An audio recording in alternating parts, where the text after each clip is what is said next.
or independent, Britain were part of the largest set of colonies in British America. You're on mute, right? Yep. Those in the British West Indies.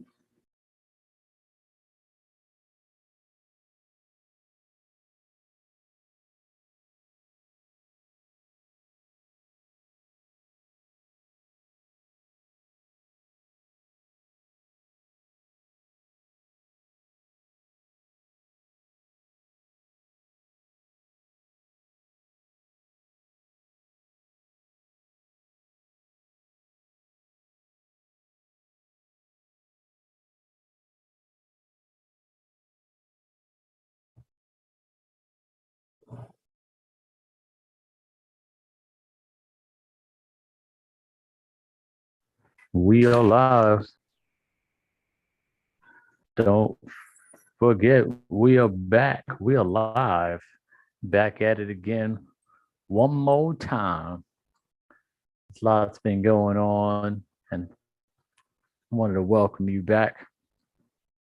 We're excited about your appearance. And lots been going on recently. We had some news that Europe is in trouble.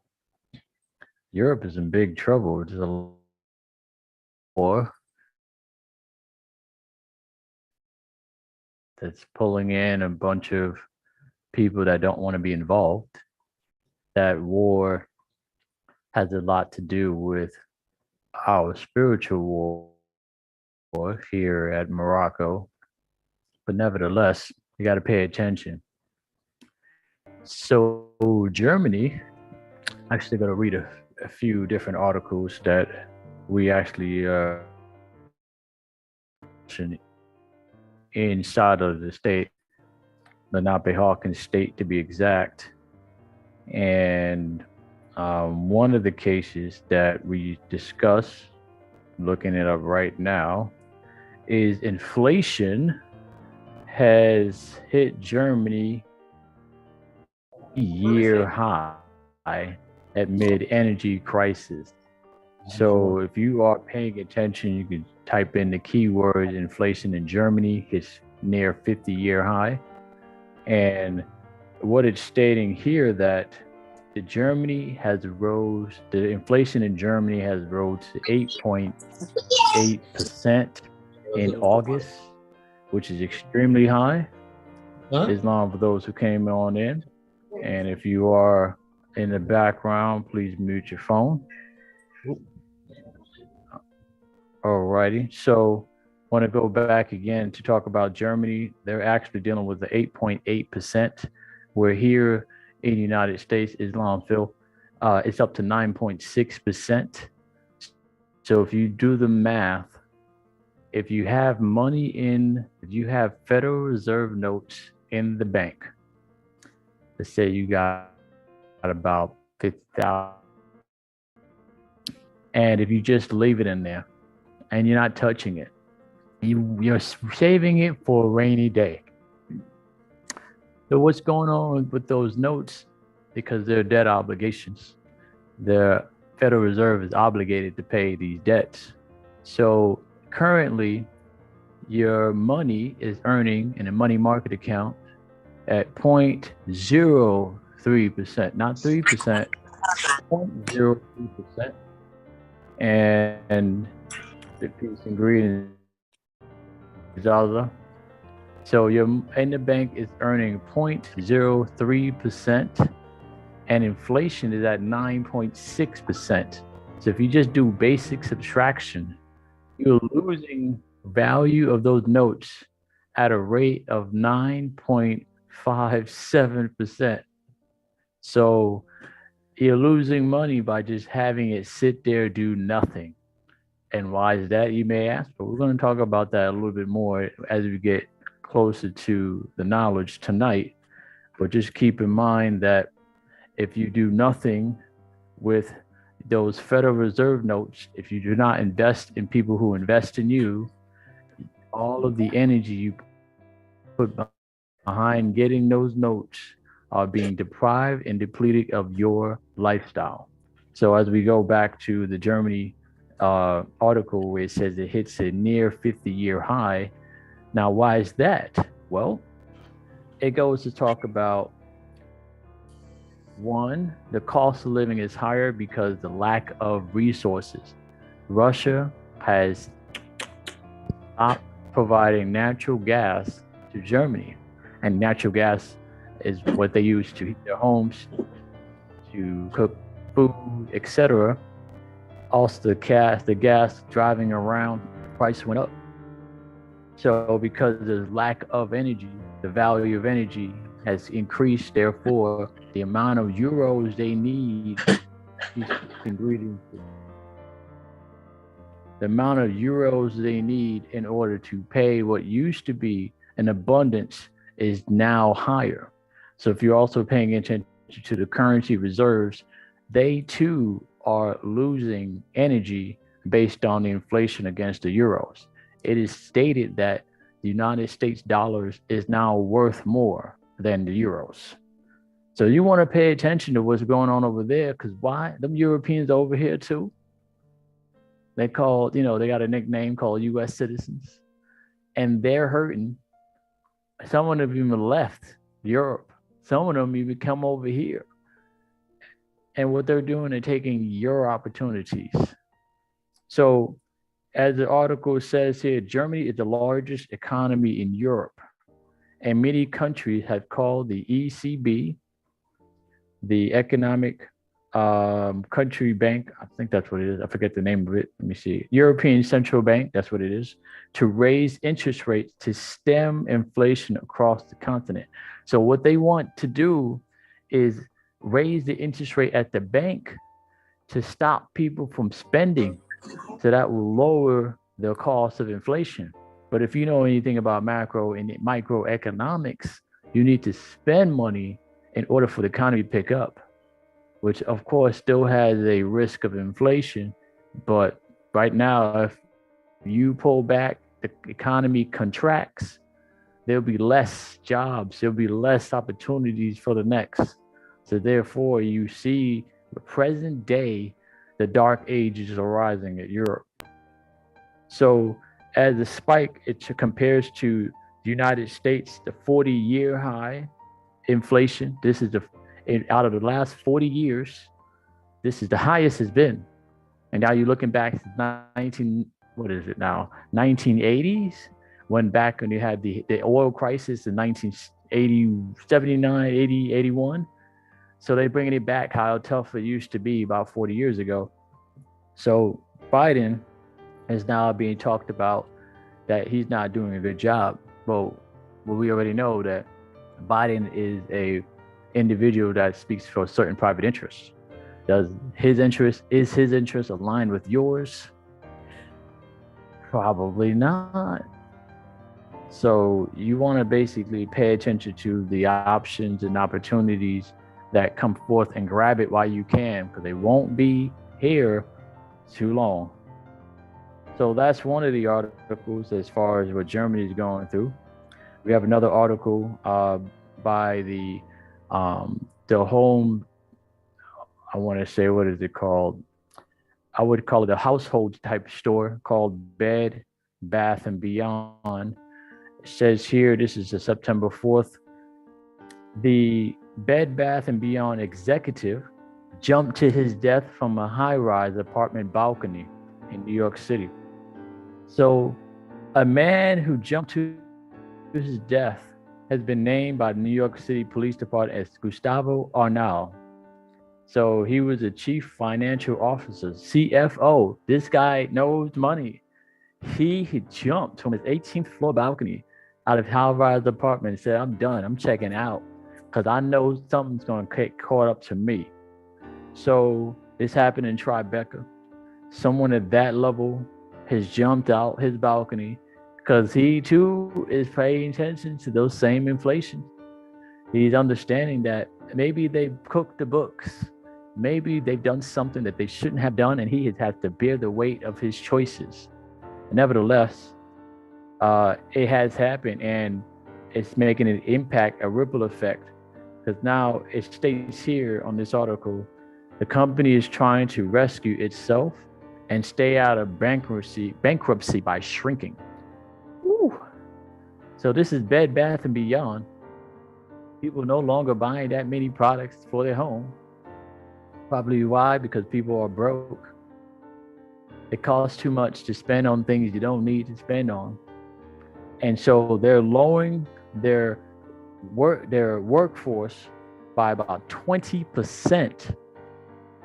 They're going to cut and close 150 stores across the country. Whew. So 20% of the company's gone. Where are they going to work? Because the cost of living is getting higher. So again, you want to pay attention to the signs that Drew Ali has says that I'm going to force the Europeans that the world has to do business with the Asiatics. So are you ready? Are you getting ready? So it's just not here, not in Europe, not only, but not just in the Americas. You want to also pay attention to what's going on in Asia. So we have here, Chinese company profits are collapsing like it's 2020. So we had COVID-19 where everything shut down. The economy in China is also dropping. So it says here, China is suffering one of its worst earning recessions on record as Beijing zero COVID policy and a real estate crisis takes a toll on their country's listed companies. So you have publicly traded companies are not as profitable as they used to be. So you had about 4,800 Chinese companies that are listed on Shanghai, Shenzhen, and Beijing have released their earning, and it was a bloodbath. They said you see red all over the financials. Red represents negative.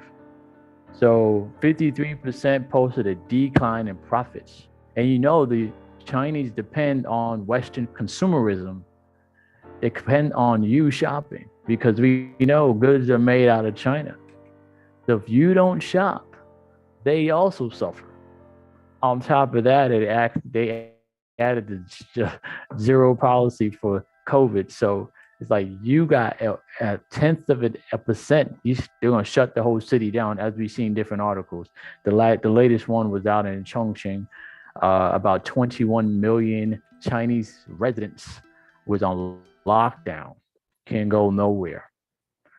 Checkpoints, what you doing outside? So you want to pay attention to what's going on. And I'll just finally wrap up with this part, with two different things. A federal judge who rules on immigration was charged and arrested for human trafficking, human smuggling, and he was ruling on immigration issues. So you got to figure it out. You got to know that. You got to know not only the codes, you got to know their jobs. You got to make sure you're aware that these people aren't here to help you. These people are waiting for you to slip and fall. So you want to pay attention because this guy used to be a licensed Texas attorney. He was a federally appointed immigration magistrate. He was taken into custody this past Saturday in the Galveston County Constable. So you have him arrested, and he was there resisting arrest too. He'd probably say, would you know who I am? I'm a federal judge. These motherfuckers don't care.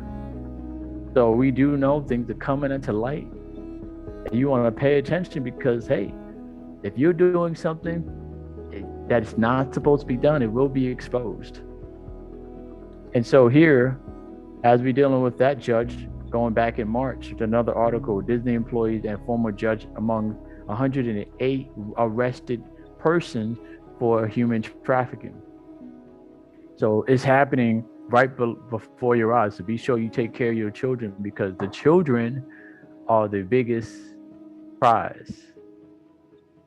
And that's what we're going to go segue right into as we start talking about how much it actually makes a difference. But I'm going to make this last statement. And this is what's happening as of 14 hours ago.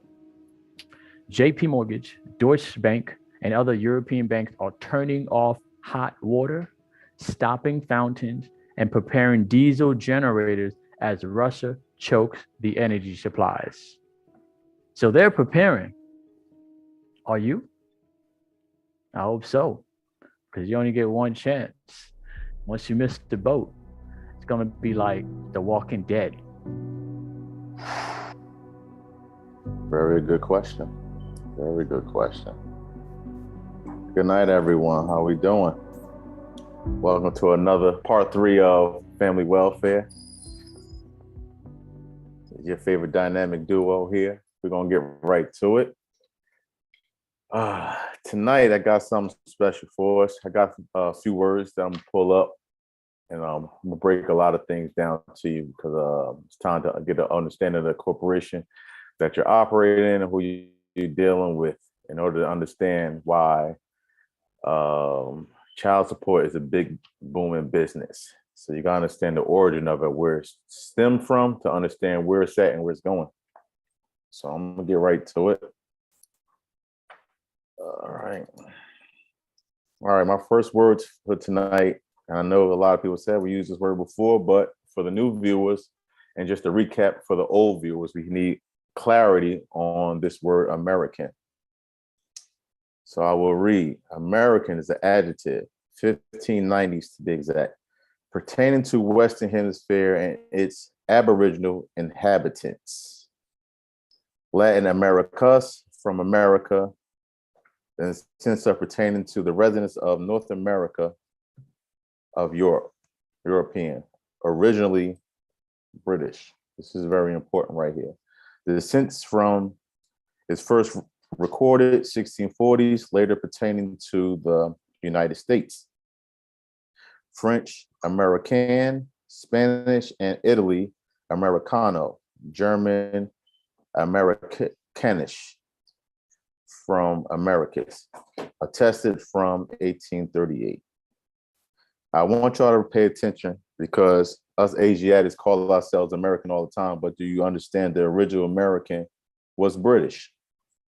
And this is just a definition, but you'll learn more when I read the 13 colonies to you and the Declaration of Independence. But tonight, American is our first word. Remember, American is originally British. My second word for tonight is colony. Being that I'm going to read the 13 colonies to you, you need an understanding of the word colony itself, where it stems from, and who the colonists are. Colonists, 13th century. Colonists, the noun, late 14th century. Ancient Roman settlement outside of England, Italy. Here it is. Ancient Roman. Rome is not in the quote unquote what we call present day America. From Latin, colonus, settled land. Settled means you came from somewhere to come to another. Farm land, estate, from colonus, husbandman, tenant. We all know what a tenant is. A tenant is not an owner.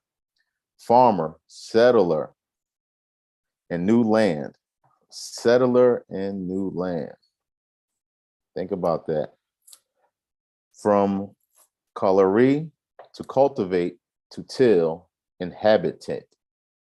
We all read this word inhabitant before. We know what an inhabitant is. An inhabitant is a dweller, and a dweller is one that was led in the wrong direction, in the wrong place. To frequent practice, to respect, tend, guard, revolve, move around, sojourn. And here it is, the word dwell, because I use the word dwell. And if you don't know the definition of these words, I'm not going to go over it tonight, but pull out your Edamon dictionary app and look it up yourself to get clarity. Source, also Latin, cola, inhabitant, also used by the Roman, translate Greek, apokia, people from home. My third word for tonight is charter. Charter is a noun. Formal written instructions bestowing privileges and rights. Charter, privileges and rights. A privilege means it's something that you have to get from someone. And who is that someone? We will figure it out tonight. Serving a legal evidence of them since 13th century, from Old English, Old French, my apologies, cartry, 12th century, carter, letter, document, conveyant, from Latin cartolo, literally little paper. And my fourth word for tonight is declaration. It's a noun. Late 14th century, declaration, and explanation of statement. Simple explanation, that's all a declaration is, of statement, action of stating clearly. So when you make a declaration, they just want to stay clear on what it is they're talking about. From Old French, declaration, direction. From Latin, declaration, nominative, declaratio, making clear or evident, to enclose, expulsion, noun to action from past particular stem, from declare, make clear, reveal, disclose, announce. So a declaration is just a piece of paper someone's reading to give clarity on what it is that they're trying to do. So what are they trying to do? Independence, because it's called the Declaration of Independence. Independence, noun, 1630s. Fact or not dependent on others or another. Self-support and self-governing. Independence, meaning they do not want to be dependent upon another man or company. Self-support or self-government. It's very clear. So now we come to this document here. The 13 colonies. You remember when the English and the British settled here in Morocco, present day called America now. This is where it gets fun. 13 colonies. The 13 colonies were British colonies established on the Atlantic coast of the North Americas between 1607 and 1733. They declared their independence. Here we go. We just read it. They declared their independence in the American Revolution and formed the United States. Another key. So they went from the 13 colonies and formed the United States Company. And I'm gonna bring up that definition shortly. The colonies were Delaware, Pennsylvania, New Jersey, Georgia, Connecticut, Massachusetts Bay, Maryland, South Carolina, New Hampshire, Virginia, New York, North Carolina, and Rhode Island, and Providences. And these, especially Providence, when you open up your Edamon, oops, excuse me, what, I just lost it. I apologize, y'all. Where did it just go? I completely lost it. Oh, snap. All right, give me a second. I apologize for that. I'll find it. I didn't erase it. I couldn't have. Let me open up another page.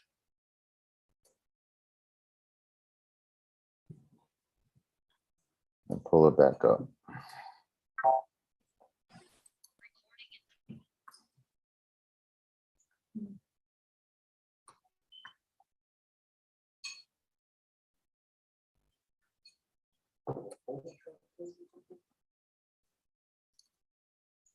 Okay, here we go.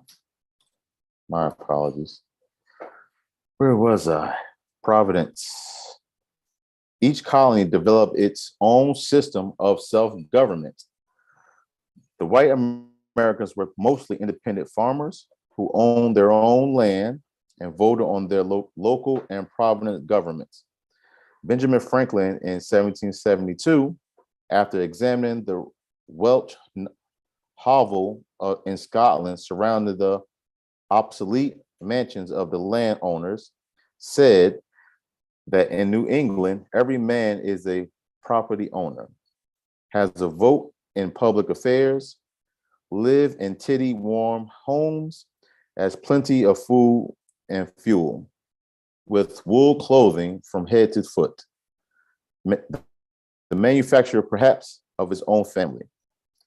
Before independence, the 13 were part of the largest set of colonies in British America. Those in British West Indies, Canada, the East and the West Florida remains. I lost my space. Florida remains loyal to the crown throughout the war, although there was a degree of sympathy where the Patriots caused in several of them. However, their geographical isolation and the dominance of British naval powers produce any effective participation. Now, I want to come back up here to the top where it says these 13 colonies and they named them. Did anyone know that all of these, when you see New York, New Jersey, these places are actually the new ones because the old ones are in Europe? For example, my first one, the colony of Rhode Island and Providence Plantation. Did anyone know the colony of Rhode Island and Providence Plantation was one of the original 13 colonies established on the east coast of America, bordering the Atlantic Ocean. It was found by Roger Williams. It was an English colony. See, English. English comes from England. So now we know Rhode Island, not originally from here, but from a place far, far away in England, from 1636 until 1707. And then the colonies of Great Britain until the American Revolution in 1776.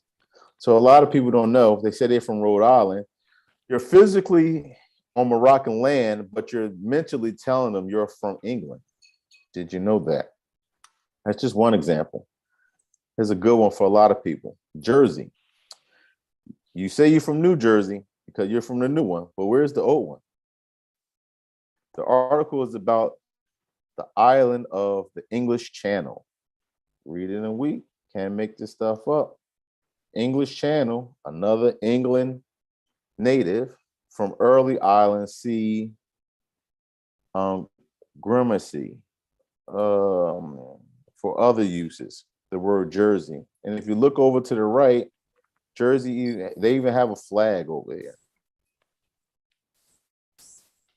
Jersey was part, I'm gonna start reading from right here, excuse me. Jersey was part of a Dutch or Normandy, who is dukes became kings of England in 1066. So you see how far Jersey goes back. And modern day Jersey is over here in the present day Americas, which we also know is Moroccan territory. And I got one more just to show you. I might got two more. William Penn. Who is William Penn? Can I see half of this? Can I have half of this? Meet them. I don't want the whole thing. William Penn, October 14th, 1644 to July 30th, 1718, was an English writer. English, here we go again. English from England. And who you know William Penn? Where do you think Pennsylvania comes from? Pennsylvania is just a company that William Penn started over here. You can read it for yourself. I'm not going to go into detail, but again, he's from England. And last but not least, our favorite, York. But everyone loves New York, but where's the old York? York is a cathedral city with Roman origins. Roman, where's Rome? England. Sited at the confluence of the river Oasis and Foss in northern Yorkshire, England. There it goes again. So all of these people in these 13 colonies originated in England. Always remember that. This is all new. And let me just bring this down because I have to pull this one up now for clarity. Here it is, 28 USC 3002, definitions. And the reason why I pull this up is because they, after the 13 colonies, they said they formed the United States. So look at 15, it's highlighted. United States meaning A, a federal corporation, B, an agency, department, commission, board, or other entities of the United States, or C, an instrumental of the United States. So it's all dealing with business, my people. Are we clear? And I just had to pull it up just to show you real quick. Get this off my screen.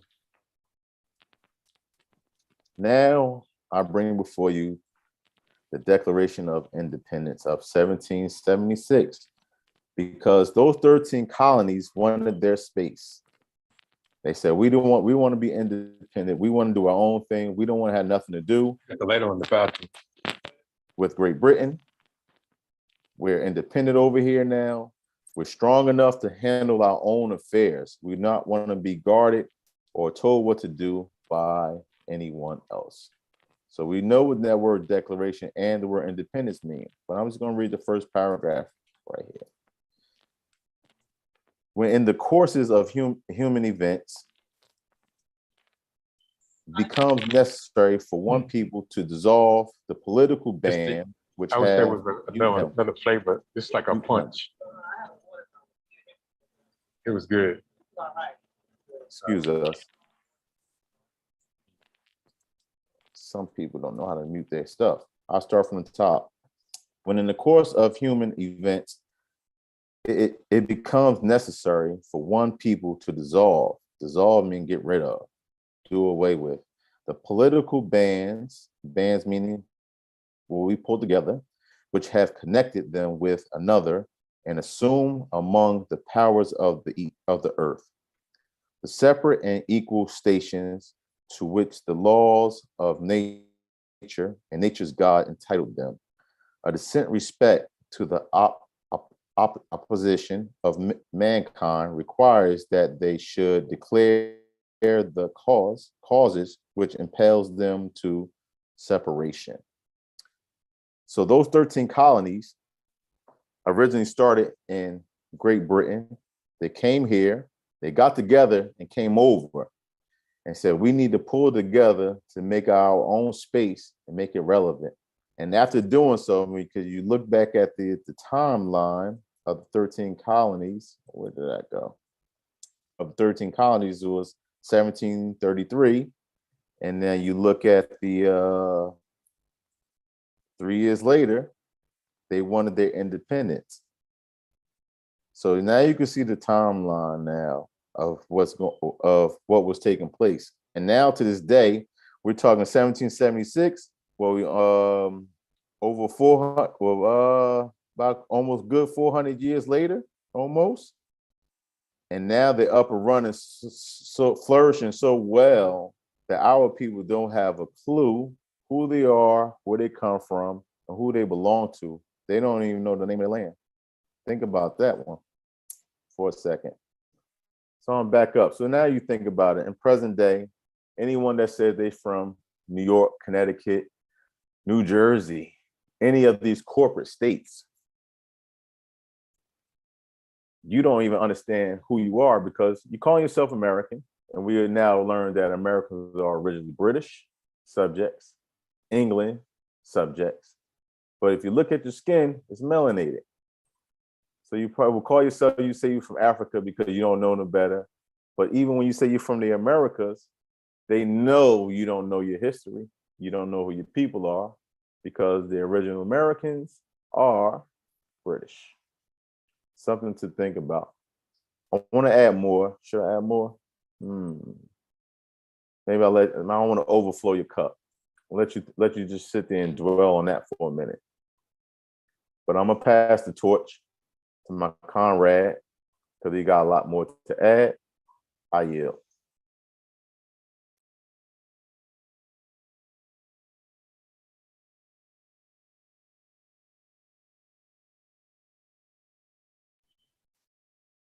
Peace and greetings, all. Well, that was great. Thank you for that. I was able to lay out a good bit of information so we can understand and bring it back to family welfare. We understand that the United States is the company. We understand how it came together. And we're now going to take in consideration of what happened in the company that led us to where there is child support, where there is family court, where there is separation in our tribes, and how we can actually understand how the layout is designed for us to not participate in that particular line of business and to focus more at Morocco. So as we have heard and as we have know that you should subscribe, like and share, let people know that this is a great place where we're putting out information so you can necessarily get your affairs in order. And always remember that the reason why, if you have any issues with the United States, is because you consented. Consent by ignorance, consent of not knowing, but it's important for us to be aware of the choices we make. So now let's get right to it. So if you heard of the term, what I like to talk about the Great Depression, how it originally started.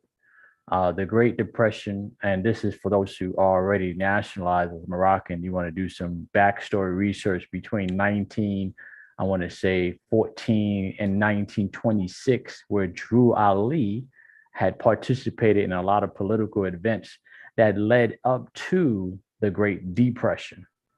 Of course, the World War I was started around that time, which was designed for confusion. But in 1929 is when the stock market crashed. And we're going to start talking about the stock market. So let me show you on the screen. If you give me one moment, I'll pull it up. So this is a very simple website. You can look up yourself and do reference back check. But we're going to just use this for the sake of time. This is what Wikipedia, and it talks about the Great Depression. And in the first paragraph, it goes to read, the Great Depression was a severe worldwide economic depression between 1929 and 1939 that began after a major fall in stock prices in the United States. So let's stop right there. So we have depression, which we know, which is not a good thing. And we know the economics that deal with finances, deal with business transactions, deal with money. So it wasn't a good thing around money. And the time block was 10-year bracket, which you would.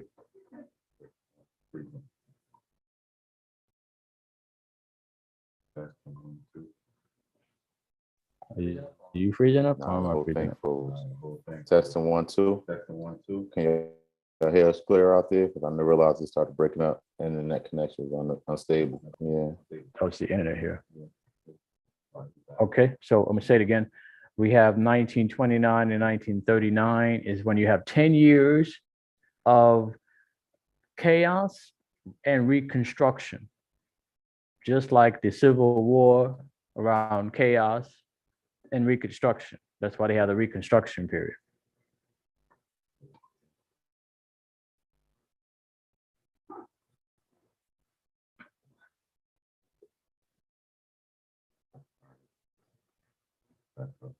Okay, so we have chaos and reconstruction. So what we want to do is pay attention to how the chaos was created and then how it's designed to create a new way of life, which is no different than what's going on with the United States Corporation and Company. Here, looking at the internet speed right now. There's no internet here. But anyway, I'm going to continue. So, actually, let me hit the record button here too. One moment. When I do go to the cloud. Okay. So, economic depressions. What happened? So in 1933 is when there were actually emergency law was passed. So let me continue here. Actually, let me go back.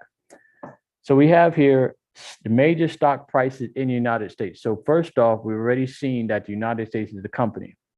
So anything that's underneath a company will become more companies. So everything else, it will be considered a public company inside of the corporation. So let's keep that in mind. Second, they ran out of money. They had to come up with some money.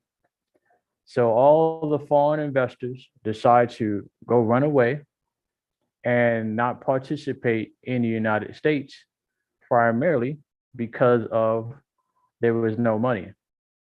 Noble Ali had exposed the United States for what it is, and it determined. All right, I gotta hold up a second. I'm dealing with some internet issues. All right, I think I'm back again. They know I'm about to drop some good nuggets. Okay, I want to continue. So the United States is the company, and anything that opens under the jurisdiction of the United States will be also considered companies. So what the United States have done is created public company, which is known as S corps, C corps, and LLCs. So if you open up an LLC, that is considered a public company inside of the United States company. And we already know that the United States is a company according to federal law. And so if any company, when we look at it, you got to ask yourself, who are the employees of the company? So what they decided to do is involve themselves in profit sharing. They said, hey, we don't have any money. The outside people outside of the United States don't want to give us money. Where can we get money? We're going to start issuing out birth certificates. Well, certificate of birth. If you remember our last show from 2 weeks ago, we talked about the definition of certificate of birth and what it really stands for, which is a stock of the United States company. So now, all those that are being born in the era of 1932 and upwards were offered a birth certificate. Just like when you and I were born, we were offered a birth certificate. Hey, do you want to participate and be a sponsor? Do you want to be a investor of the United States? We need your labor, and we'll give you a financial instrument and say you are a bondholder. You are a stockholder of the corporation. So now, as we're looking at this, we have to ask ourselves, why the hell were they giving us birth certificates? Well, that same question I asked before, they were broke. So rather than being, fully transparent, giving full disclosure, which they know most people did not understand United States Code of Law. They understand natural law, they understand divine law, but they understand policies and statutes by a company that was designed to take, destroy, and replace with something artificial.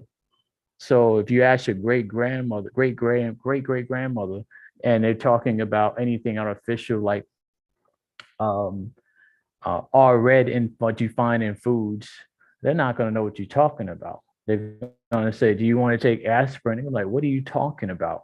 I have my herbs and my remedies. I'm going to stick to something that's natural.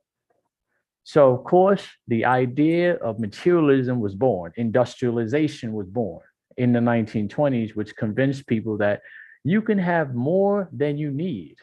You can have all, you can have it all. You can have his stuff, her stuff, and take it all for yourself. And therefore, there was another injection of greed that was actually introduced. So now we're going to look at a particular, back to the Wikipedia again. So now there was a major fall in stock prices in the United States. So if you issued out a stock, this was dealing with before they issue out birth certificates, they were giving out public companies. Those companies fell in terms of the value. So if you invested in an Apple stock, a Microsoft stock, which is up in the excess in the $40, $50 range, and it drops to $1, all the investments inside the company is gone. That happened across the board across the United States. They replaced it with a birth certificate, which is unlimited. Why is it unlimited? Because it is using the backs of your future labor. You're saying that, hey, I'm going to give you this stock, which represents all the work I'm going to do tomorrow. Use it to establish the United States. All the work my children is going to do tomorrow. Use it to establish the United States. Matter of fact, all the work that my children's children is going to do tomorrow, I want you to use that too. So that's what the birth certificate represents. So now when we look at a particular act, and we want to look at the act that was issued in 1933, is this it? Yes. So if you're going to take a look at my screen, I'm going to blow this up. This is the public law of the 73rd Congress of the United States of America. Now, the key word is public. It is up to you to go read the public news of the company if you're a stockholder. Even if you're not a stockholder and you're interested in doing business in the United States, it's still good to pay attention. So it was passed in the first session, which began and held at the city of Washington in the District of Columbia. So now they're in the district. They're now no longer in the possessions of the New Jersey, New York, other colonies. They're talking about the District of Columbia that was established in 1871 by the Organic Act, which created a new corporate constitution that superseded the 1776 Constitution. And this happened in March 1933, and it was adjourned without a day on Friday on the 6th of June. So President Roosevelt and his boys, his fellows, they provided an act. And their act was to provide relief in the existing national emergency in banking. So they're saying that they had a problem, an emergency in banking. So if you got a problem in banks, you know it has everything to do with money. They said it's a national issue now. It's not just local, not regional, it's national. It's impacting everybody. Okay. So it's impacting everybody. So now we're keeping in mind that you have a national issue dealing with the United States and banking. They ran out of money. They're knocking on your door. Hey, you got some gold? I'd like to use some of that so we can pledge some of our assets against your work. So we're going to go down and continue to read how they're going to resolve this issue, because it's an emergency, as they're dealing with people who had never had certificate of birth. And now they're introducing the certificate of birth without full disclosure, but they're writing it here in legalese, and they're hoping that you don't interpret and understand or decode their public law.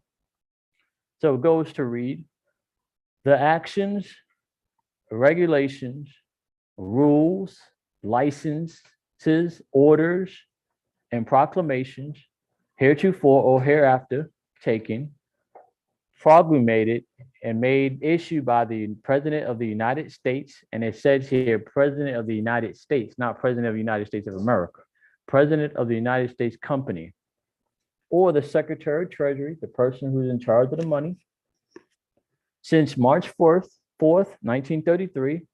Now it's according to the authority that was conferred, that was given, and it talks about which subdivision, which is the Section 5 of the Act on October 6, 1917. This is when the Federal Reserve Act was created. October 6, 1917. The usage of Federal Reserve notes and how they're making a new act according to the usage of the Federal Reserve notes. So then it says here, during the time of war or any other period of national emergency that was declared by the president may, through his agency that he can choose and designate, or otherwise investigate. He can investigate it, he can regulate it, and he can prohibit it. And under such rules and regulation as he may prescribe, so he can write and regulate how he sees fit by the means of licenses. So this is where licenses began. If you need a driver's license, if you need a license to practice law, if you need license for anything, it was this act in 1933 that says that now we're going to start issuing out licenses. You need permission to do business in this new economy what we're just creating here. So otherwise, any transaction of foreign exchange, so they're going to transfer credit. So if I say I'm going to do you a favor, they're going to take those favors and they have the ability to transfer those credits. It can be between payments by banking institution that the banks define, and then they can export, they can hoard, they can melt or earmark any gold or silver coin, bullion, or currency by any person within the United States. So if you decide to participate as a stockholder, now what you own is theirs. The gold and silver they can hoard, export, and melt or earmark is now theirs. They're going to check and do what they see fit in order to pay the foreign bankers that initially gave them money in 1917 by the Federal Reserve Board. So they've been programmed and conditioned to have its employees, U.S. citizens, to be broke.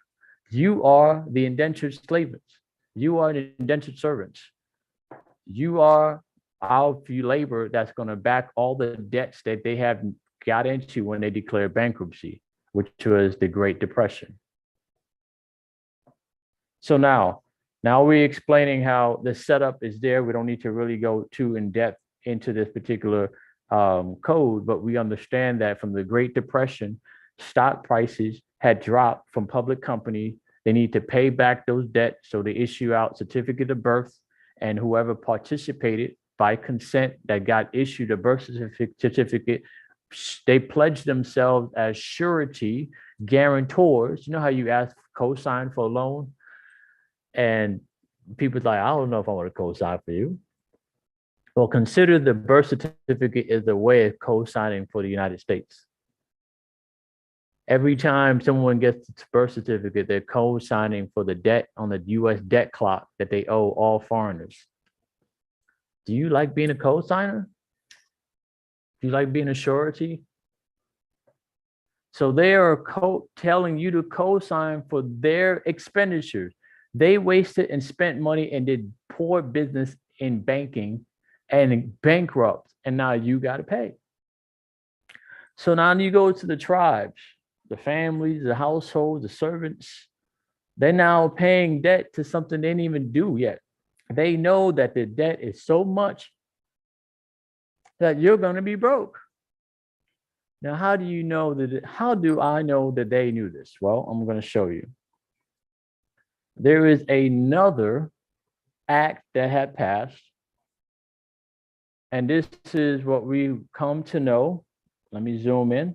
It's a little faded there. The Social Security Act. So the word security, which we know, it's to secure oneself. What about social? Do we know what social means? So we're going to find out what social means. Let me go pull that up and look up the etymon of social. Because it's one thing to say the word social security. It's another thing to really understand what it really means. I mean, are you social? I mean, social media? I mean, you're on it all the time. Are we social? While that's loading, let me pull this up now. So it goes to read as an adjective. And if it was created in the centuries of 1400 and is devoted to or relating to home life in the 1560s, also it could mean living with others.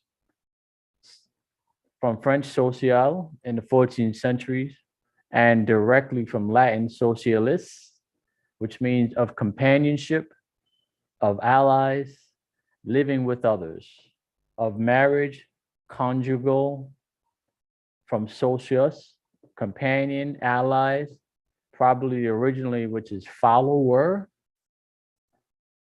from Pi root, which Proto-Indo-Germanic, Indo-European, Sokyo, which is a suffix, the end of the root, suk, which means to follow. Compared Old English, sek, and Old Norse, those languages, it means companion, which seem to have been forming the same notion. So if you are social whatever, you're following whatever. So look at social media, you're following the media. Social security, you're following somebody for security. Social. They expect you to live with others if you use social security. That's what they expect. They expect you to depend on them, to follow them. So social security, the Follow Security Act that they have put out there for who? For people who need it, who actually are depending on the company to live. Now, this is one of the biggest things that a lot of people are dealing with, because we've gotten so comfortable relying on the colony to survive that we can't even think about what is life like without the colony. Well, good news is some of us are turning that mindset and grabbing responsibility not to rely on the social whatever they offer.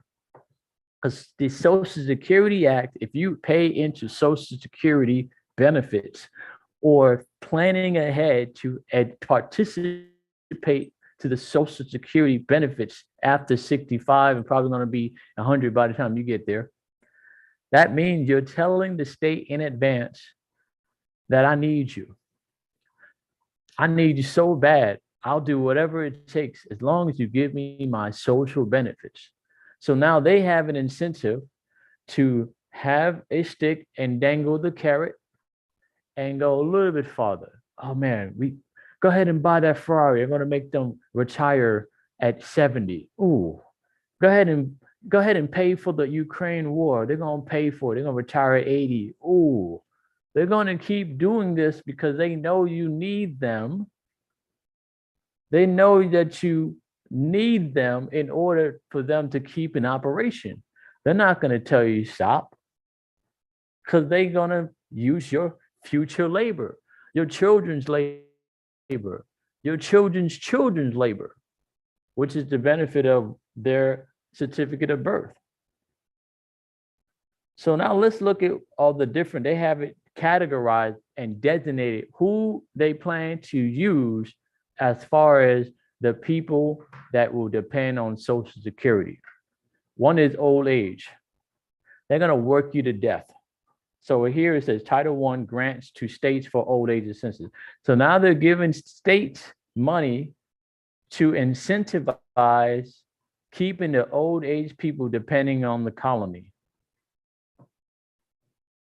Section 1, it says here that for the purpose of enabling each state to furnish financial assistance as far as practical under the conditions of to such state to age needy individuals. Now, they're calling you needy. I mean, who liked that word? Who liked to be called needy? I'm gonna go. Not me. I'm gonna go to the colony and say, I'm needy. They're gonna say, sign this form and tell me that you're needy. But they're not gonna write the word needy on the form. They just call it Social Security Act. But according to public law, it's right there saying needy.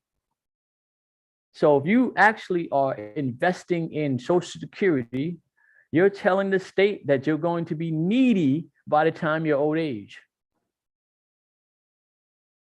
Male or female, you're telling the state that you're going to be needy. You're telling the state that you're going to be irresponsible and need their money to where they're going to have to look at you as needy, which is why they say, if you make more than so much money, then we're going to cut you off, because you cannot have more such money where you're not needy. So if you're taking any state assistance that's connected to Social Security, you have to look in the mirror and say, I'm needy. I'm what they classify as poor. I don't like it. It's unfortunate. Maybe I made poor choices because I didn't see the light. But the fact is, if you still take it, you consented to them calling you needy. That's what they say at the top. Look at these needy people. Now, when we go look farther, it says here, there is hereby authorized to be appropriated for the fiscal year ending in June 30th, 1936, the sum of $49,750,000. Now, this was back in 1935. That was a lot of money back then for a lot of people. They expected to be needy. And there is hereby authorized to be appropriated for each fiscal year. So now this act is authorizing Congress to set aside money, $49,750,000 for needy people. So then they go to classify, okay, state old age assistance plan. Now they got a plan. But we're not going to get into that because we're not here talking about old people. We're here talking about the mothers and fathers. But I wanted you to know that there is categories for old age. You can read it on yourself. You can look it up. If you want information about this document, you can go to treatyrights.org/contact-us and ask, hey, how can I get that PDF on your reading? I'm not good at researching. I just like the direct route. Can you please send it to me? We're going to ask for information. If you're going to ask us for something, we're going to ask you for something. You're going to ask us for assistance. We're going to ask to figure out who you are, what your intentions are, where you are, so we can necessarily be in line in case you decide to nationalize. And if you're nationalized Moroccan, we're going to obviously keep a record of who you are in case you do come back so we can service you better. But this here will be free because it's free. It's no different than you go on a website and the cookies information you consent. We're going to do the same thing when we need to know who we're giving information to. Okay, so they pay the states. Just so you know, the states is contracted to gather up their needy people. Every state got needy people. That's why you see homeless, a whole bunch of homeless people on the street. So that was Title 1. Look at Title 2, federal old age benefits. They're talking about old age. Then we're going to keep going. Payment upon death. Title 3. Where are you? Title 3 is grants to states for unemployment compensation administration.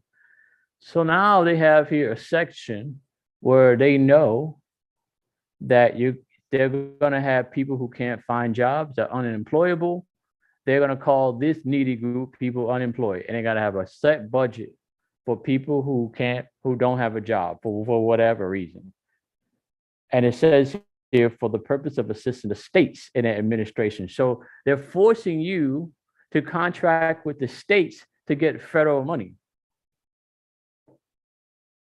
So they're forcing you to contract with the colonies, New York, Jersey, all of these corporations that falls underneath the United States to get federal money. But if you contract with the state, a United States, that means you will now be under their court jurisdiction. And we've already seen, according to public law, that birth certificate and a driver's license is not intended to use for identification. So if you go contract with the state, it's not for identity purposes, it's for commercial reasons. So they're forcing you to do business with the state to get federal assistance for Social Security.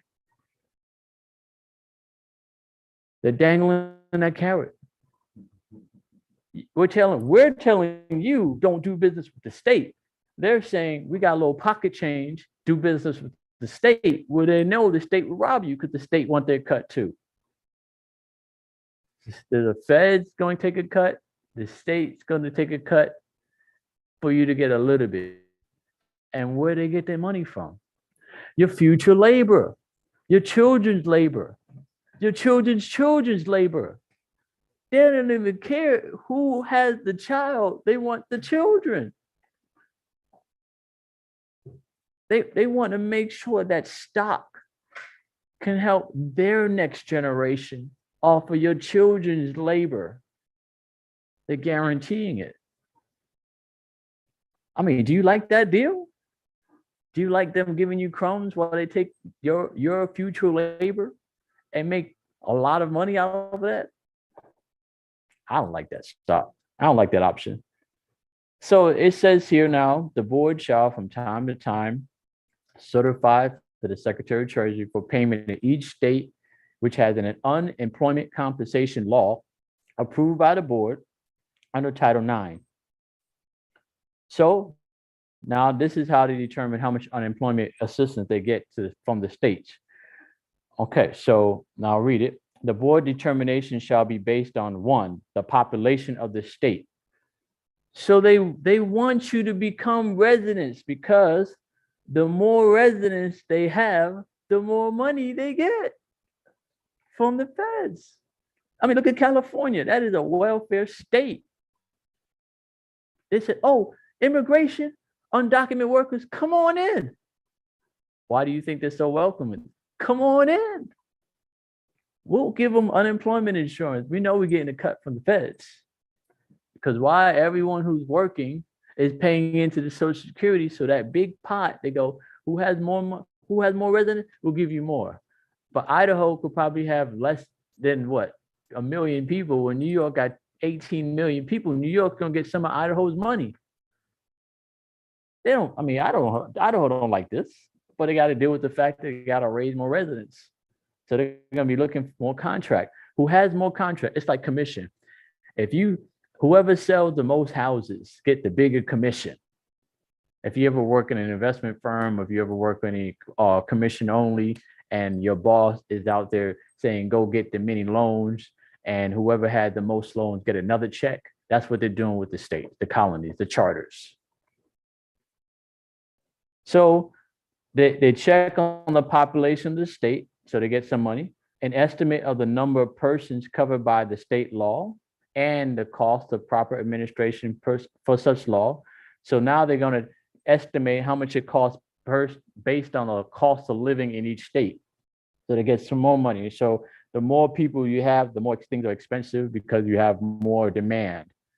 So they get a check based on the demand. So if your business within the state is very active and the cost of living is higher, they're going to get more money. And then such other factors as the board finds relevant. So they can decide how they want to give more money. But that's just unemployment. Again, unemployment has a lot to do with the people who are providing for their tribes, whether they're being the mother or the father. Then they got Title IV. Grants to states for age to dependent children. It didn't say dependent fathers. It didn't say dependent mothers. It went straight to the children, which is Title IV. Went from old age, which they know they could take advantage of, 1 and 2. Unemployment, which they know they're begging for some money, which is 3. Now they're dealing with children, which is 4. Because the children is future labor. Unemployment work right now. They will give up whatever it takes. And old people need to survive. They're going to tap into every last drop of them until they die. Oh, we're not done with you yet. Retirement age is 71. Oh my God. I got to work 3 more years. Oh, inflation is, man, I can't retire with $800 a month anymore. Gentrification. Oh man, I can't live here anymore. I got to go to a senior home. It's all a setup to be needy. Raise the price, it'll force you to be needy. But you know what? Moroccans don't have to participate. This is for people who want to be employees of the U.S. company. And you can tell who wants to be employees of the U.S. company. You want to know? They don't read. You got to ask yourself, did I read law today? Did I take 5 minutes and read something today? Or was I scrolling on Instagram? Hello. I mean, granted, some Instagram got some posts. They say, oh, look what I found out. But It's the creator that really read to comprehend and then digest it to give it to you. But did you really take that excerpt and go find it yourself and reuse it and apply it? 5 minutes a day. You know, they always say an apple a day keep the doctor away, or, you know, we know these terms that we really have to take the time and prioritize law in the conversation, or be needy, be an indentured servant, depend on Social Security. And you get it. If you notice, I don't know if you have any people that are a part of your life that are depending on Social Security, you talk about taking their Social Security. Watch they become your enemy. You're gonna take away my monthly check? Get away from me. You mess with any older person's Social Security without replacing it, they will be your worst enemy. Why? They've been conditioned to depend on the colony. This is why it's always best to invest in the children. They've invested in the children because it's easier to mold their mind than it is to invest in the older people who are fixed in their ways. So as we go forward, now we're going to look at grants to states for aid to dependent of children. So they put money aside for the purpose of enabling each state to furnish financial assistance as far as practicably under the conditions in such state to needy dependent children. Again, needy. So all those runaway children, children that are torn between the mother and father, children that are being social and they follow somebody in a gang, or these are the people that there is so many needy children. There's a lot of fatherless children. There's a lot of motherless children. They hereby authorized to be appropriate for the fiscal year ending in June 30th, 1936, the sum of $24,750,000. So that's what they're going to have here. And keep in mind that you might say, hey, I'm with my husband, I'm with my wife, we're taking care of our 2 children. What's that got to do with me? Well, let me give you a wake-up call. These children, according to Social Security, is considered a public debt. So who pays for public debt? The public. And how does the public pay for the debt? Taxation. So when you look at your tax bracket and you're paying a absurd amount of taxes, and one way inflation is a form of a tax, going through a toll booth is a form of a tax. Any type of fee that's added on for just erroneous or intangible is a form of tax. You might not feel that you're directly being responsible, but you're paying for it regardless. Even the discharge of the student loan that they announced, oh, we're going to discharge it. Yeah, you can discharge that, but there's still an administration fee that the public has to pay. So you're paying it. Imagine you paid off the school student loan. You're still paying off the people who didn't finish college or didn't pay their loan. You got to pay their loans too. That's all public debt, public United States debt. Do you want the United States public debt? It's bad enough that the inflation is high. So now they got estate plans for the children. A state plan for aid to dependent children must, 1, provide that it shall affect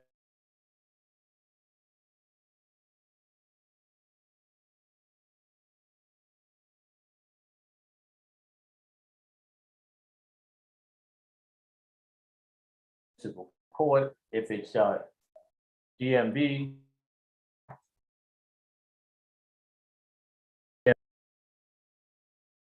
That's right. Back echo. You hear it too? That's clear now. I'm gonna continue. Cut out like somebody said. How's your internet? All right, okay, I'm back now. Okay, so let me go back it up a bit.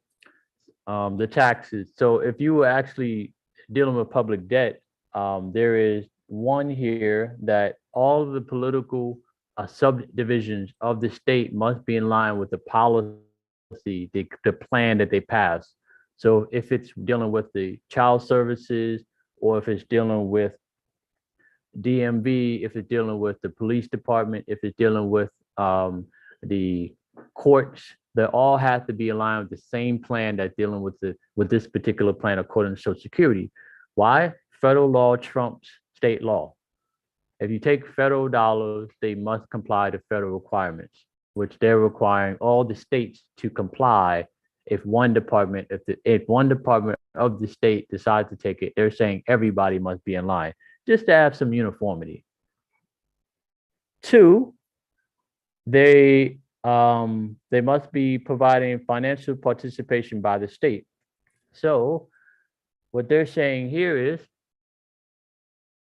if we give you money, you gotta also give money. We're not gonna take the whole thing. Nah. If we're gonna put in, we want you to match what we put in. Dealing with needy children. Because who benefits off of the children? The states. The states immediately benefits the student because they get to raise their residents and the population to increase the amount of people that will pay into Social Security.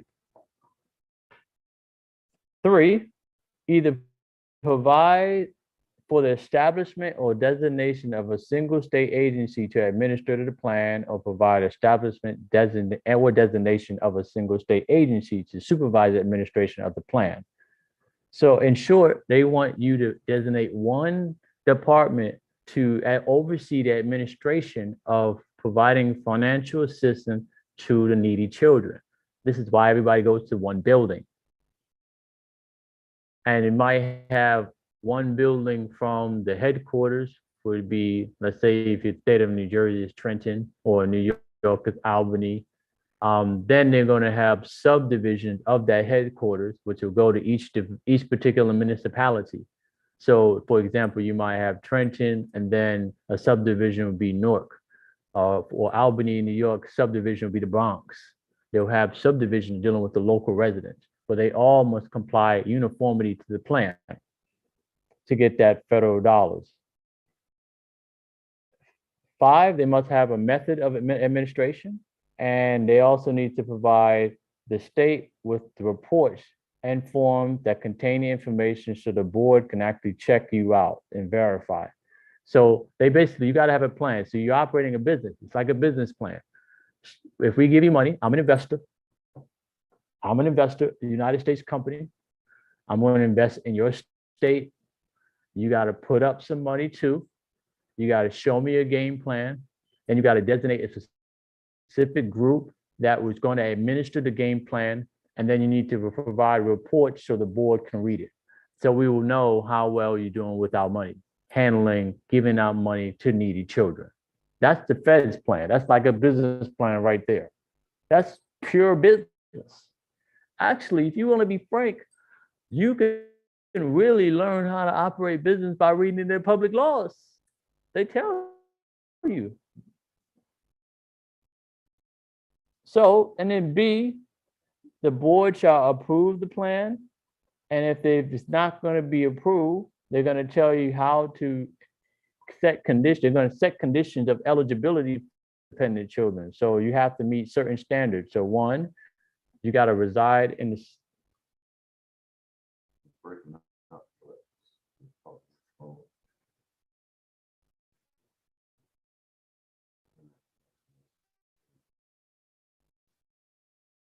I think we're back.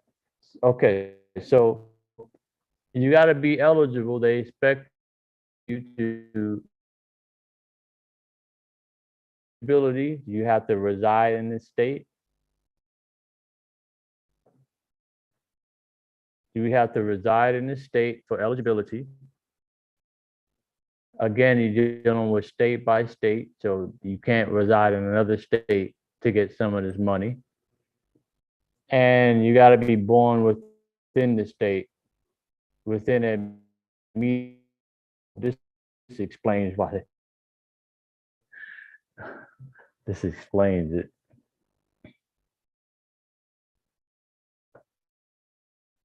All right. We're having some technical difficulties. I think there's too much facts. Okay.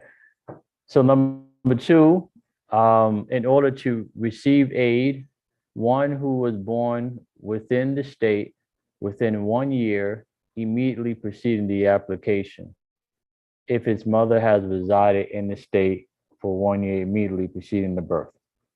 So what this means that the reason why they rush you to get a birth certificate or any kind of aid, they need to prove that your residency with the state of New Jersey in order to get federal dollars.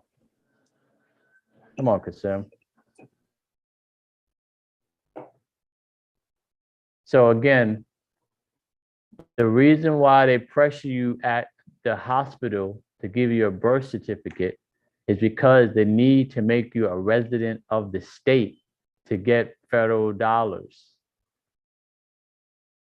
Do you get that? I've always wondered why, and the answer is right here. They want to get paid. Then what do they give you? A social security number. Are you still with me? You get a social security number so they can track you according to the Social Security Act. Let that sink in.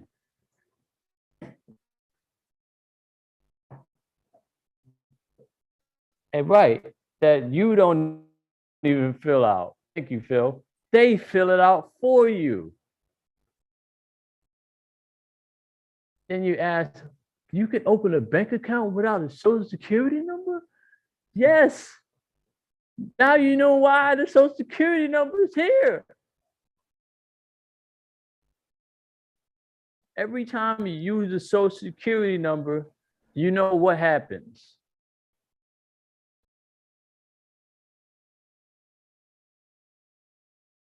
You're tracking your step if you're going to be needy. Ain't no difference from the VIN number on your car. Yes. I mean, that's some bombs right there. We were talking about family welfare. This is more than I actually was going to talk about, but next time you talk, have a conversation about if you know someone pregnant right now, or someone is about to have a child in the near future, please share them this video. They need to know, do they want to consent to being employees of the United States? Do they really want to be needy? Even if you have it already, you don't have to continue to use it. I myself personally haven't used Social Security number in over 10 years. Granted, 8 of those years I was in China, but I haven't used the Social Security number, I'm gonna say it again, in 10 years. I was like, what am I gonna use this thing for? Right? This inflation it doesn't have a direct impact. Indirectly it does, because I work with other people who are US citizens that do suffer. But at the end of the day, I don't need it because I'm not participating in the needy program. 22 years in, I didn't think about that. I haven't used one in 22 years. Yeah. How long? What about you? How long? 22 years. 2000 was the last time, first and last time I ever used it. I didn't even think about it till just now. A long time. And we still here. The world didn't collapse, y'all. So now for using it, payments to the state. Now, oh, this is how much they start getting paid. Hold up. From the sums appropriate, so from the money they put set to the side, the Secretary of the Treasury shall pay to each state which has an approved plan for aid to dependent children for every quarter, every 3 months, beginning of the quarter, starting July 1st, They're going to pay an amount which should be exclusively used for carrying out the state plan. That amount is equal to 1/3 of the total sums spent during the quarter under such plan, not counting some dependent child for any month exceeding $18. All right, who's doing this?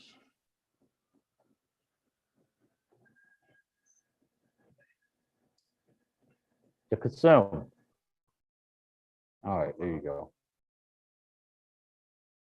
So they're saying that they're going to give a third, 33% of the money that's set aside, that's not including the money that the money spent for the child. So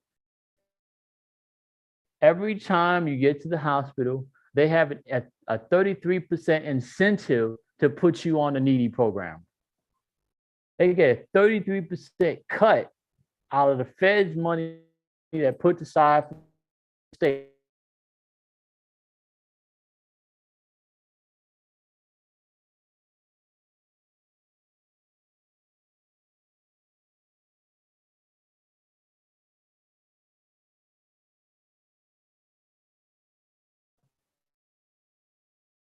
All right, so I'm going to continue to roll down because you can read that on yourself. I found this one when this one decides to load. This one is called Title V, Grants to States for Maternal and Welfare. So now, after they got one for needy children where there's no mother, they don't even recognize the father. Like, they don't even care about the father. They're like, look, let's go straight to the source, the vessel that produces children. So they got money to pay the states. They have money to pay to the states to keep the mother involved with the child affairs. So Section 501, for the purpose of enabling each state to extend and improve as far as the practicable under the conditions of such state. Now they have here services for promoting the health of mothers and children. Now they have a budget just for mothers and children, especially in rural areas and in areas suffering from severe economic distress. If you're a mother with a child, you're in the ghetto or in the rural, they got money for you. And this started since 1935. So what we're dealing with now ain't new. This was the plan that they dealt with when they were bankrupt in 1933, how to recoup all the money they spent and to make more debt later in the future. So they began it with 3.8 million and they're approved by the Chief of Children's Bureau, the state plans for each services. So now they got money. So I'm gonna say that again now. They have set aside money for children, set aside money for unemployed, and set aside money from old people. Now this plan is for mothers and children's health because they want the child to be able to become the future laborers. If you did any race research, I recommended a book called White Cargo. And this talked about the human trafficking of children from Great Britain, Ireland, and they were shipping over here to the East Coast. And most of them died based on poor work habits and health. So they learned from that, and they know they have to invest in their children's health to produce a full-grown adult who can have a long lifestyle of future labor they can actually use. So how they got a payment plan. So out of the sums appropriated, out of the money they put to the side, which is pursuant to Title 501, which we just read, for each fiscal year, the Secretary of Labor shall allot, they're put to the side to each state $20,000 and such part of the $1.8 million as defined the number of live births in each state brought to the total of live births in the United States. So now they're comparing, incentivizing the mother to give birth to more children that they can administer under their plan and compare it to the other states who are pushing the same agenda to produce more indentured service within. they got money to the side. So each they're paying you $20,000 in 1936 for each child that's being born.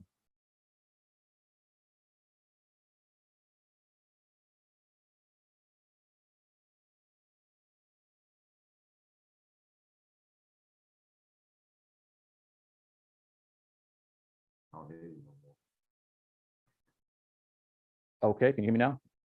Yeah.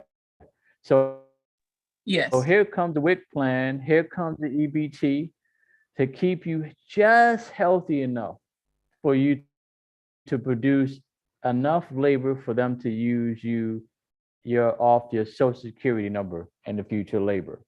So out of that sums of this pursuant to section 501, they got a plan here.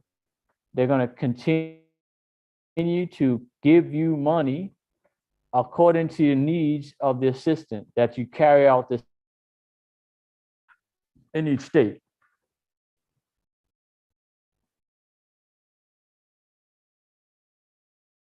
So the amount of any allotment, any portion of this to the state under subsection A that is unpaid to such state at the end of the fiscal year shall be available for payment to such state under section 504 until the end of the second succeeded fiscal year.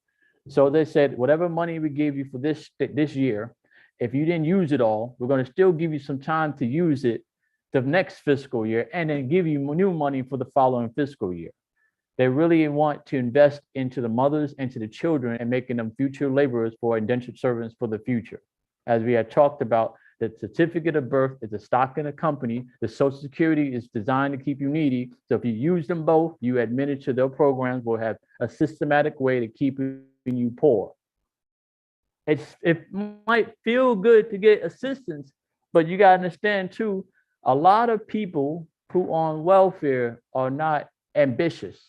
They stay on welfare and they don't produce more than what they say they can't produce. So it keeps them needy. But if you remove the safety net, if you remove the state, the colony security, you're forced to produce not knowing where the security is coming from. So you will exceed more than you ever anticipated based on you have to depend on self, depend on your tribe, depend on your community, and depend on your nation.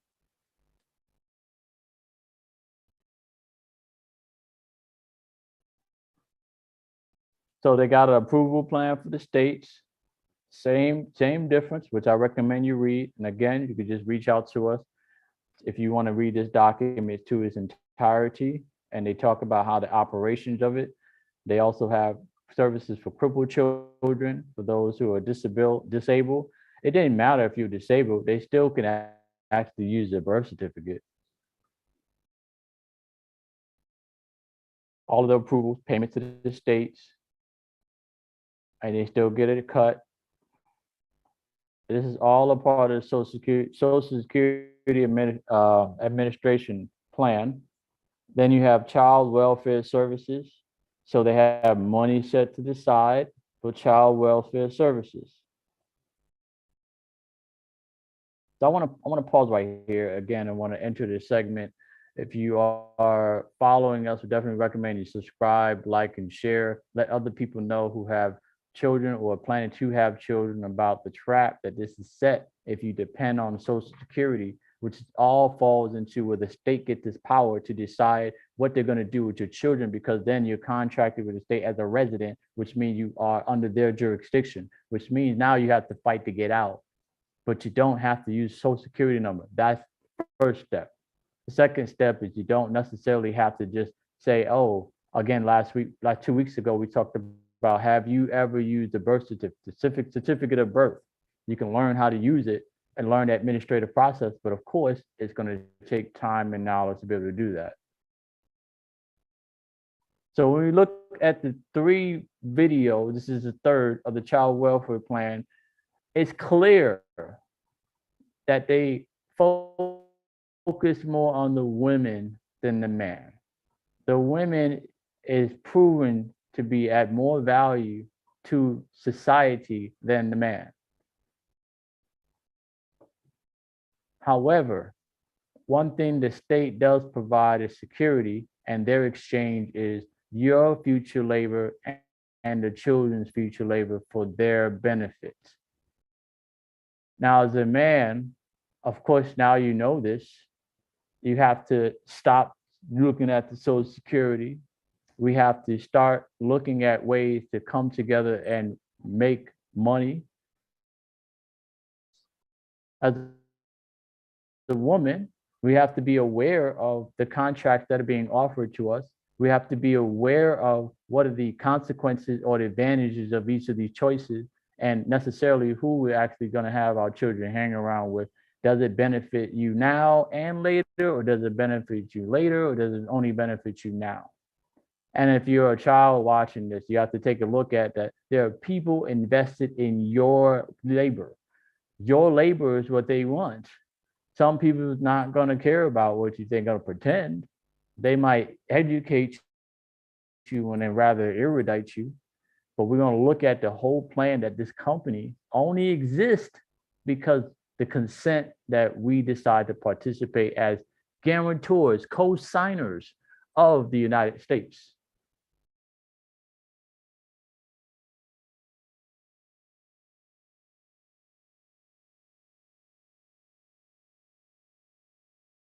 If you got any questions, I mean, you can ask.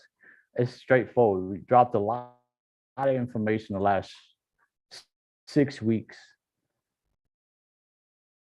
The fact of the matter is that everything that they offer is designed for our demise. Everything they offer. Everything that if someone is still a US citizen and they still use Social Security numbers, they're bringing in more debt that the United States are trying to actually pay for. So it doesn't, if you're a national, it's not really a good move to do business with a United States citizen unless they're paying you. If you're just hanging around and they're bringing a jurisdiction, they're bringing the policy enforcers, they're bringing the debt collectors, they're bringing in the child protective services, they're bringing in all of those headaches with them based on the contract they've signed still existing or they haven't rescinded. That's just a fact. I mean, I do my best to stay away from US citizens. If I'm going to do business with them, I'll make sure that this is what it is. I'm a national, you're an indentured servant. Maybe you don't like those two words, so I'm going to call you a citizen. You're a citizen. So now, if we're going to do business, I'm going to do business where it plays an advantage for nationals versus a corporate citizen who come all these debts. And a lot of conversations that I do have with people, they are not aware of the things that we have disclosed today. So how do you communicate to someone who's not aware about all of this issue without sounding as if you're being disrespectful or like you're trying to be condescending or you're actually trying to make them feel horrible? When the facts are the facts, the truth is what it is.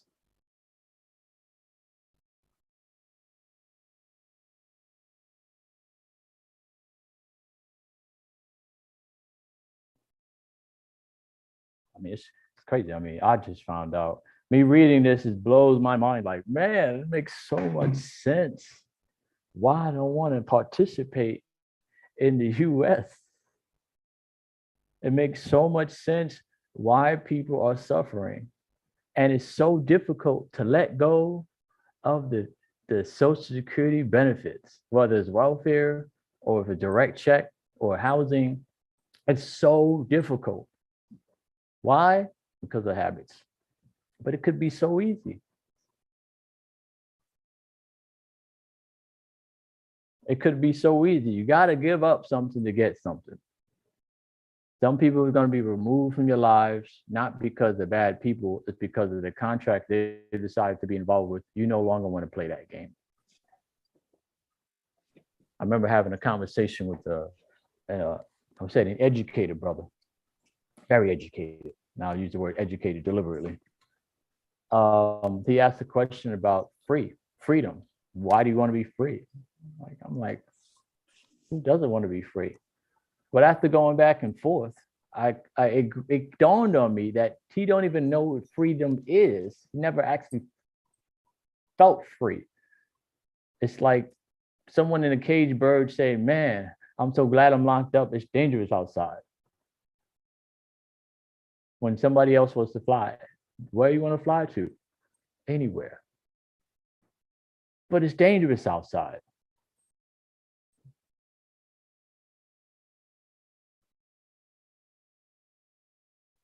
I'm gonna open up for some questions. So phone died, sound went out. Yeah, I think it's definitely good to review this document on your own. There's a lot of legal languages, and the certificate of birth is being offered around the world, around the planet. China, I've seen it. I've fought with people to not do it, and the fear of not being able to have a birth certificate in China has made that individual so distraught that you don't get access to any public service. That's the public services, taking the bus, taking the train. Public service is them actually providing plumbing for the home, providing heat. Public service is the supermarket that's set up, the roads you get there.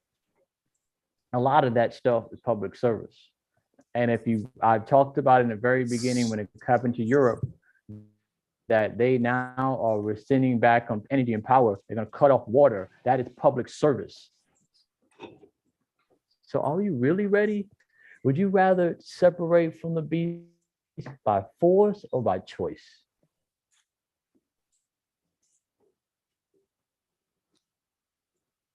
But it's really not that bad, once you get a hang of it, once you figure it out. And a lot of it has to do with just erudition and connecting with people who actually want to think and do like you.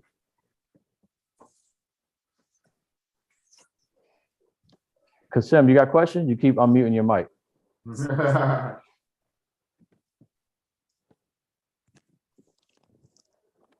I'm sure your spirit is trying to tell me something.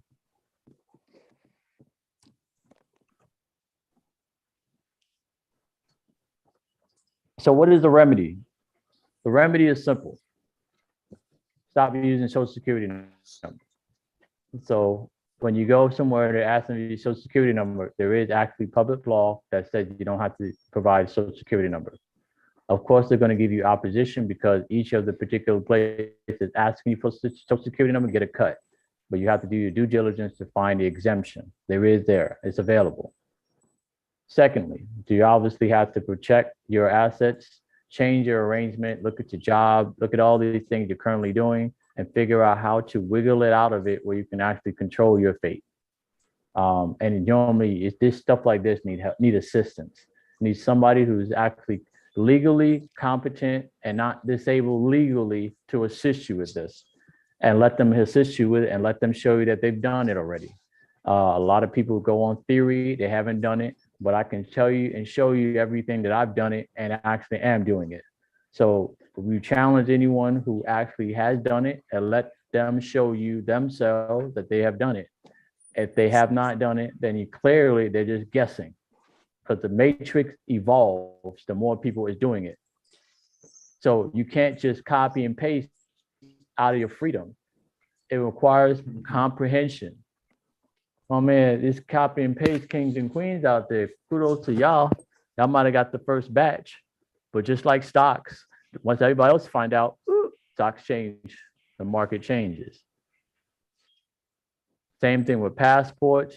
Same thing with everything. Everything. I looked at Nothing's the same from 2 years ago. Yeah, not even 1 year ago.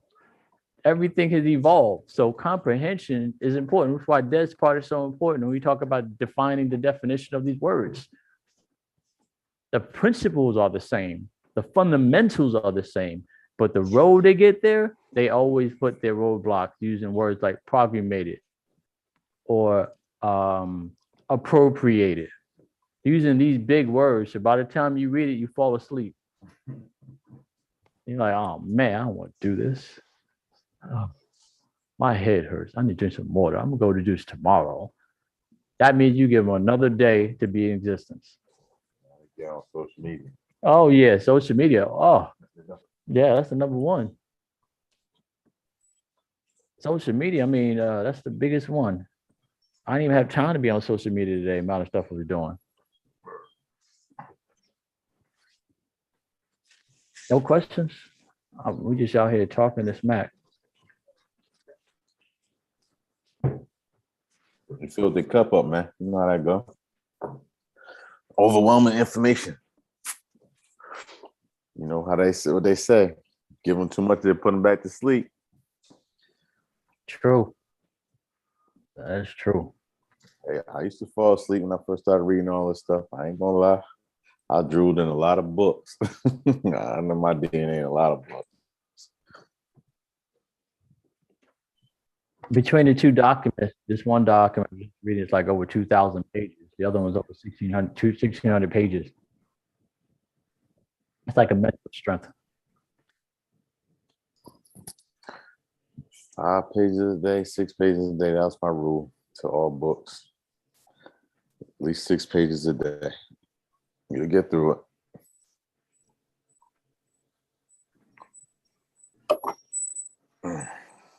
Is that Keith about to say something? Yeah, I'm sitting here thinking about how I should word my question.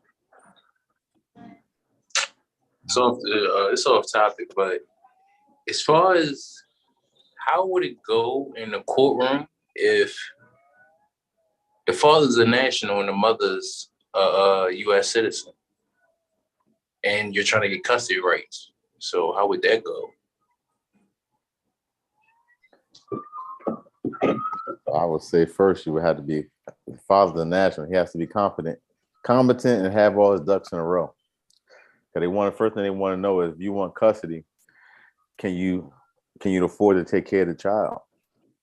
First thing they want to know. What do you have in place already? Do you have your child insured? Do you have a home? Do you have a business? Not even a job. Do you have a business? How are you sustaining yourself? These are all the presentments they're going to ask because you stepped on their ship. So,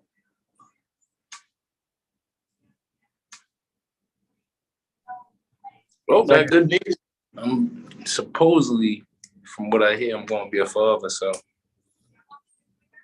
Congratulations. thank you. That's why you was on here early. We're in the waiting room, huh? All right, let's come together. Congratulations. Thank Making you, sense. right? Yo, you stupid. That's why he's in the waiting room so early.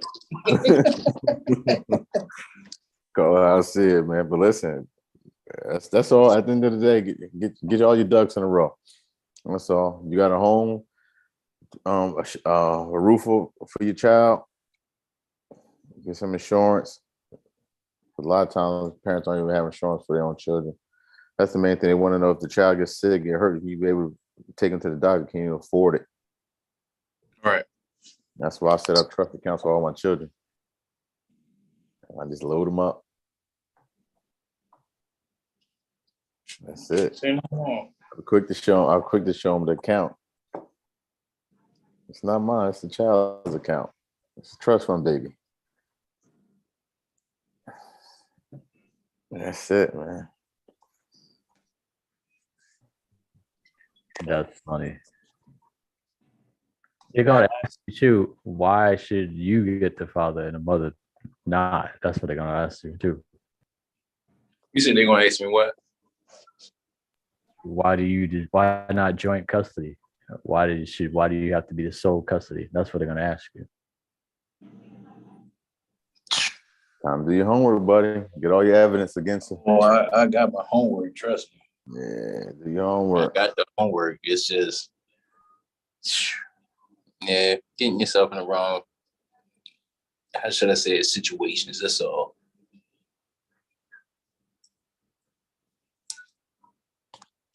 You gotta be able to prove what you have and what she doesn't have, what the child needs and what you have to provide. It's the back and forth game. You lay it all out. You have a neat copy of everything to present to them. They love that. They said, man, he gave us everything we need already. They let them talk, and they be sitting there reading off everything. Which corporate state? Maryland.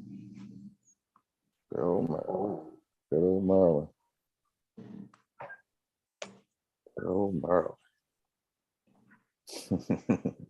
Oh, let me see if I can find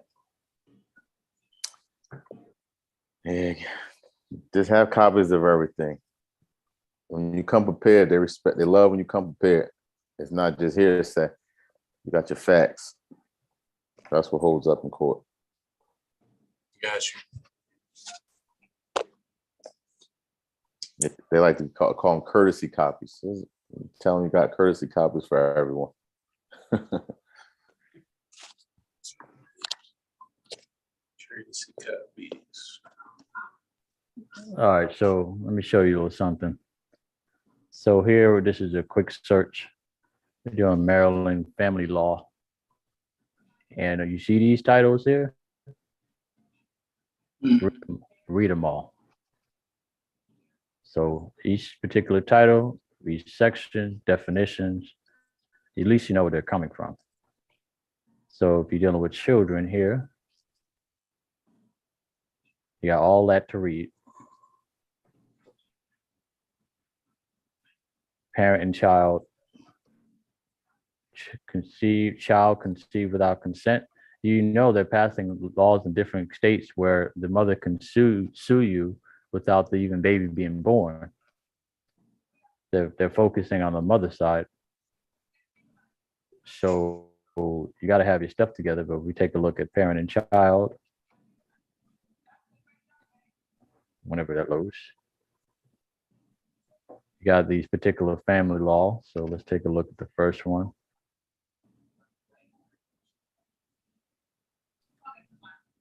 This subtitle does not affect any law that relates to the appointment of a third person as guardian of the person of a minor child because the child's parents are unsuitable. The child's interests would be affected adversely if the child remains under the natural guardianship of either the child's parents. So if in the course of your journey of debating why she's unfit and she's just debating why you're unfit, if the court determines that you're both unfit, you will lose the child.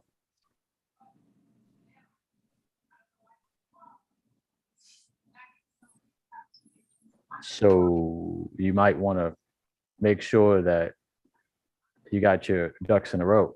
Ducks in a row. Yeah, say no more. Say no more with that being said.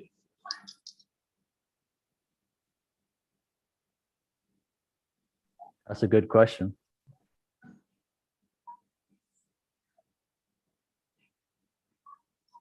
What a birthday gift, Keith. Happy birthday. You said what? It ain't my birthday. My birthday I is not know it's till. not, but Man, that's your gift. That's your gift, your child. Tamara, don't.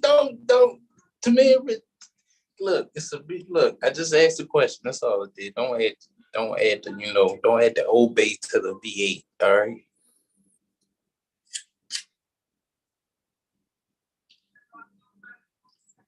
Any more good questions or regular questions? All questions are good questions. It's good for everyone to hear. You can learn a lot. Don't be shy. Open floor.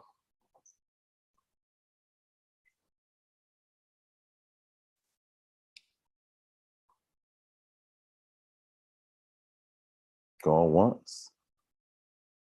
Going twice. Don't be in a group chat later. Oh, I got a question. It'll be hard for us to get to them then. We got other things we're working on. Trust me when I tell you. Anybody on YouTube? Let me check YouTube, see if they got any questions on me. I didn't look.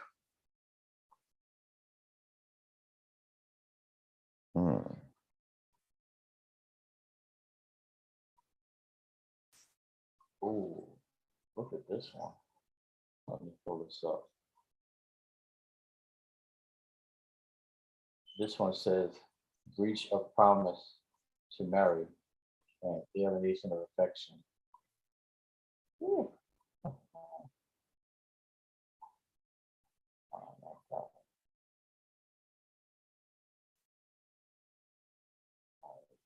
Somewhere else.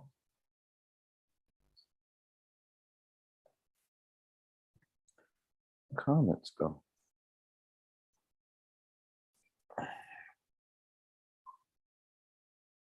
Out to the comments. Islam, everyone, have a peaceful shadow. Likewise. Um, Okay. All right. Oh, they got the good question on YouTube. Let me see. Oh God. Nash community, the conservation of forced labor, we do not support to be straining ourselves on these jobs. Let's see. No, I just make comments. I don't know who L God is. I am tax exempt. I am trying to see how I can get a N voucher. L God, we don't know what's the N voucher. What's the N stand for? Please elaborate.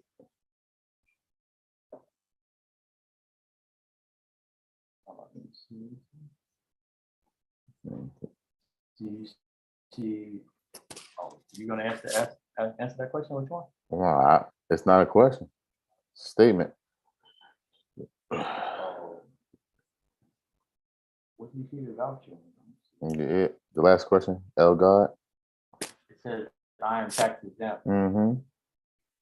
I'm trying to see how I get an N voucher. I don't know what an N voucher is. Yeah, you gotta be more specific. Are you talking with the IRS? Like, what kind of voucher? You know, was it take the agency? Another question here, a statement, the international community did a convention on forced labor. We're not supposed to be straining ourselves on these jobs. Yep. Thank you, I'm thankful for tuning in live. Thank you for the knowledge. Do you guys see cryptocurrency helping with any of these issues? Cryptocurrency? No. Cryptocurrency is a much easier way for them to take your money. Mm-hmm. Cryptocurrency is basic monetization and following each transaction. I think can you put it on mute? All right, so if you're thinking about your involvement with cryptocurrency, you got to keep in mind that they track every activity of how you earn money. So there are some cases where people will move money and try to hide it from the spouse. Well, once cryptocurrency becomes a regular practice, they will know how much you get paid and how you spend money, so you can no longer hide it. So if you're actually trying to run away by what's the name? See, I'm talking about it now. If you're trying to run away by evading taxes and not avoiding taxes, they're going to come after you harder because it's going to be trackable. The goal is to be off the grid, not on the grid. Hope that answers your question. So in other words, you get your money back. Look up N voucher on the Black's Law Dictionary online. Again, you should start with defining what the word N means in voucher, because it depends on which venue you use N voucher, it can have multiple definitions. So if you're talking about family law and voucher, if you're talking about, let's be more specific, it's not for us to look up the Black's Law Dictionary and voucher. It's up for you to bring more context into the meaning of what N voucher is applicable in this situation. Now, if you're talking about replacing money, for example, a voucher is the same thing as Federal Reserve notes. It discharges obligation. So if you're talking about getting obligations back in terms of money back, because money is gold and silver, that's a different story. I think you want to look at it in terms of energy, so we be more clear just because they change the name of an instrument doesn't mean that the monetary system is different. It's like coupons is no different than Federal Reserve notes, but coupons is applicable to certain participating venues. So it would be best for us to answer your question if you were put more context behind in vouchers as far as where you found the word, because Black's Law Dictionary means a general definition when it comes to legalese that can be used any way, anyhow, but it all depends on the contract that the end voucher appears.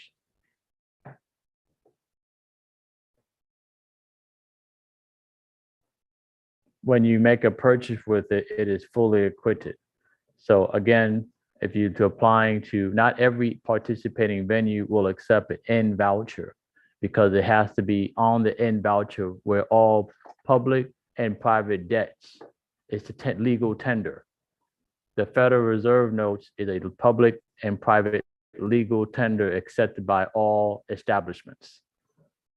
So the end voucher can be limited, just like the cryptocurrency could be limited. Not every participating venue would take those particular financial instruments. I hope that answered your question. That's a great question too.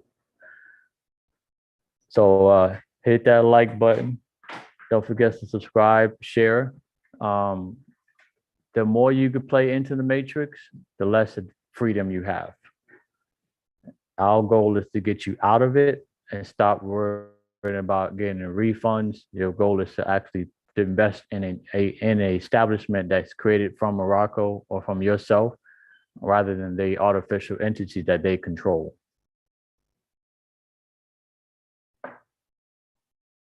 How do we get gold reinstated? Well, the first thing you want to establish is getting your affairs in order first, before you worry about an external thing. So I would first work on self, and then your answer to that question will arise. Because gold is not about reinstated. Gold will never stop being relevant. It's that the United States company decides to stop using gold. They use people's labor, but gold's accepted everywhere. Great question. I hope you comprehend that our goal is to not do business with the United States. So we're showing you the codes in the United States, how it hinders our growth when we participate with business with the United States.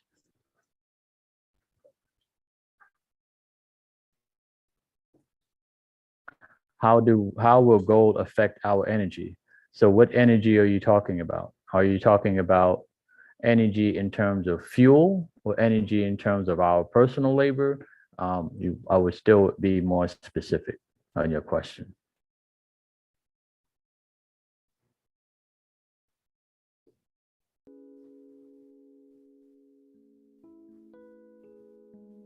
How will gold affect our energy? So that's a vague question, but it really depends on the individual, no matter how you look at it too. Working on the job. Well, you're not using gold, so no one's actually using gold to barter at this stage on small level transactions. So it really wasn't impact somebody at a lower level. What's more important right now is food, housing, and clothes, herbal remedies. So stop working a job. That will help you put yourself in a better position to know how those external things will actually impact and improve your life. Yeah, food is gold right about now. Ain't nobody growing their own food no more. That's the real gold. Shit. Yes, not a lot of people are individually growing their own food.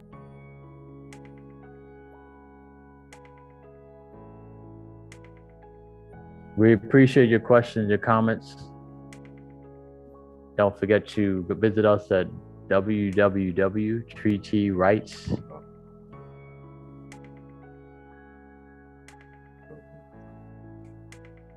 I'm waiting for the show.